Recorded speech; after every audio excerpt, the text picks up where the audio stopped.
My mother's forged messages turned my brother against me until one funeral exposed everything hidden. When my brother shoved his phone in my face at our aunt's hospital bedside, I genuinely thought he was going to hit me. Explain this. His hand was shaking. On the screen was a text message from my number. It said, "I don't care what happens to Aunt Margaret. Stop begging me for money." I stared at it, confused. I never sent that. My brother laughed, but there was nothing funny about it. It sounded exhausted. You always say that. The room was silent except for the heart monitor. Our aunt was unconscious. My mother stood near the window, arms folded, looking disappointed rather than surprised. That was the moment I realized everyone already believed I was lying. For nearly 2 years, my relationship with my brother had been falling apart in ways I couldn't explain. He stopped returning calls. Family gatherings became uncomfortable. Relatives who used to joke with me suddenly acted careful around me like I was unstable or cruel. Every time I asked what was wrong, I got vague answers. You know what you said? No point discussing it. Just let it go. The worst part was not knowing what I had supposedly done. I lived 3 hours away and worked long shifts at a warehouse. Most days I barely had energy to cook dinner. Yet somehow stories kept spreading about me insulting relatives, refusing to help family members, and mocking people behind their backs. My mother always seemed caught in the middle. At least that's what I thought. She would call and sigh heavily. "I don't know why everyone is fighting. I wish your brother would forgive you." Those conversations made me feel guilty, even though I didn't understand what I was guilty for. After the hospital argument, my brother blocked me completely. 3 months later, Aunt Margaret died. The funeral brought everyone together for the first time in years. I almost didn't attend. I spent most of the service standing alone near the back wall while cousins whispered and avoided eye contact. Then something happened that changed everything. My cousin Emily approached me carrying our aunt's old phone. She looked nervous. "Can we talk outside?" We sat in her car. Emily explained that after Aunt Margaret became too sick to manage her accounts,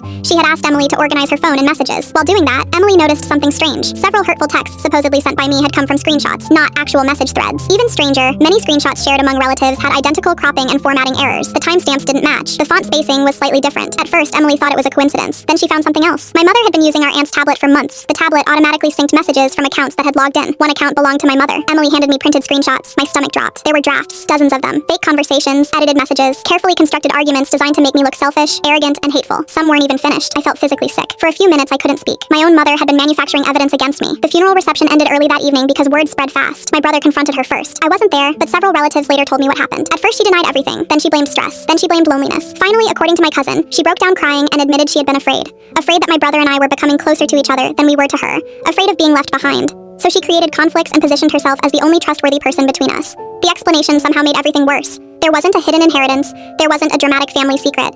Just years of manipulation because she couldn't handle feeling unimportant. My brother called me 2 days later.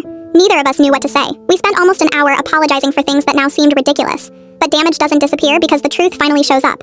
We had missed birthdays, ignored emergencies, lost years we could never get back. Today, my brother and I speak regularly again. My mother is still alive, but neither of us trust her the way we once did.